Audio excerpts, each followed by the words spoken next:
یا کہارو، قہر برس جاتا ہے جادو پہ، جنات پہ، نظر بد پہ، حاسدین پہ، دشمنوں پہ، کینہ پروروں پہ۔ یا کہارو میرے اللہ کا نام ہے، اور اس میں بڑی طاقت ہے، اس میں بڑی، میں آپ کو عرض کرتا ہوں، اس میں بہت طاقت ہے، اس میں بہت قوت ہے یا کہارو کی، اللہ کے نام کی۔ اس کے سامنے بڑی بڑی طاقتور جادوئی چیزیں، جیسے میں نے آپ سے عرض کیا کہ ہم بعض اوقات ناواقفیت کی بنیاد پہ کہتے ہیں یہ انگریزوں کا جادو نہیں ہوتا۔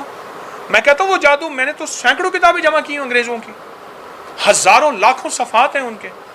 یا کہارو پانی میں پاؤں ڈبو کے کیجئے گا، ایک ٹب لے لیجئے، کوئی بھی ٹائم، ہر حالت میں ٹب لے لیں، اس میں پانی میں پاؤں ڈبو دیں، سردیاں ہیں تو گرم پانی ہو، گرمی ہے تو تازہ پانی ہو، اور اس کے بعد 8 تسبیح پڑھنی ہے یا کہارو کو۔ یہ 10 منٹ سارے لگتے ہیں، صرف 8 تسبیح۔ آپ دیکھیں نا، ایک تسبیح پڑھیں آپ یا کہارو کی، اور اپنے مقصد کا تصور ہو، جو جادو، جنات، اثرات، نظر بد، کوئی چیز ہے، اس پہ واپس پلٹ جائے اور قہر برس جائے۔